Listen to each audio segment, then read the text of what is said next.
Friends, ఇప్పుడే అందిన వార్త. దేశంలో బాంబ్ బ్లాస్ట్, 34 మంది కన్నుమూత. ఈ విషయాలన్నీ తెలుసుకునే ముందు వీడియోని పూర్తిగా చూడండి, అప్పుడే మీకు పూర్తిగా అర్థమవుతుంది. అదేవిధంగా చాలామంది సబ్స్క్రైబ్ చేసుకోకుండా వీడియోని చూస్తున్నారు, దయచేసి సబ్స్క్రైబ్ చేసుకోండి. సబ్స్క్రైబ్ చేసుకోవడం వల్ల నేను చేసే ప్రతి వీడియో అప్డేట్ మీకు ముందుగానే నోటిఫికేషన్ రూపంలో వస్తుంది. అదేవిధంగా లైక్ చేయడం మర్చిపోతున్నారు, దయచేసి లైక్ చేయండి. లైక్ చేయడం వల్ల ఇటువంటి ఇంపార్టెంట్ ఇన్ఫర్మేషన్ చాలామందికి రీచ్ చేసిన వాళ్ళు అవుతాం. ఇక లేట్ చేయకుండా వీడియోలోకి వెళ్ళిపోదాం. గాజాపై ఇజ్రాయెల్ దాడులు కొనసాగుతూనే ఉన్నాయి. పునరావాస కేంద్రంగా ఉన్న పాఠశాల భవనం, ఇళ్లపై జరిపిన దాడుల్లో 34 మంది మరణించారు. అందులో 19 మంది మహిళలు, చిన్నారులు ఉన్నట్లుగా గాజా తెలిపింది. అటు వెస్ట్ బ్యాంక్లోనూ నిర్వహించిన దాడుల్లో 5గురు మరణించినట్లు ఇజ్రాయెల్ సైన్యం తెలిపింది.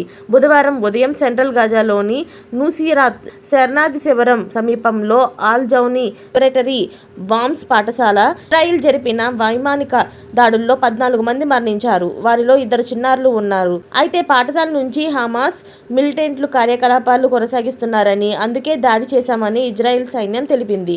మరోవైపు వెస్ట్ బ్యాంక్లోని ట్యూబస్ నగరంలో మిలిటెంట్స్ లక్ష్యంగా నిర్వహించిన వైమానిక దాడుల్లో 5గురిని హతమార్చినట్లు ఐడిఎఫ్ తెలిపింది. కాగా గత ఏడాది అక్టోబర్లో ఇజ్రాయెల్పై హమాస్ జరిపిన దాడులకి ప్రతిస్పందనగా గాజా నగరంపై ఇజ్రాయెల్ దాడులతో విరుచుకుపడుతుంది.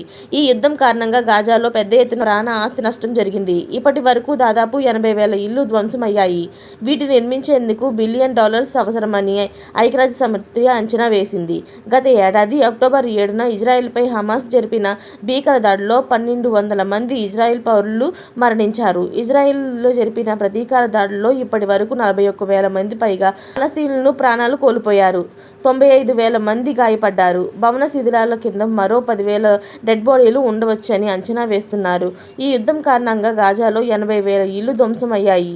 4 కోట్ల టన్నుల శిథిలాలు పెరిగిపోయాయని ఐక్యరాజ్య సమితి అంచనా వేసింది. వీటిని తొలగించేందుకు 15 ఏళ్లు పడుతుందని, $50 నుంచి $60 కోట్ల ఖర్చు అవుతుందని లెక్క వేసింది.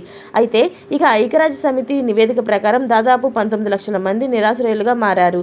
గాజా పునర్నిర్మాణానికి 2040 సంవత్సరం వరకు లేదా మరిన్ని శతాబ్దాలు సమయం పట్టే ఛాన్స్ అయితే ఉన్నట్లు తెలుపుతుంది. ఇలాంటి లేటెస్ట్ అప్డేట్స్ అన్ని మీరు ముందుగానే పొందాలి అనుకుంటే ఛానల్ని సబ్స్క్రైబ్ చేసుకోండి. అలాగే పక్కనే ఉన్న గంట సింబల్ని క్లిక్ చేయడం మర్చిపోకండి. Thanks for watching friends.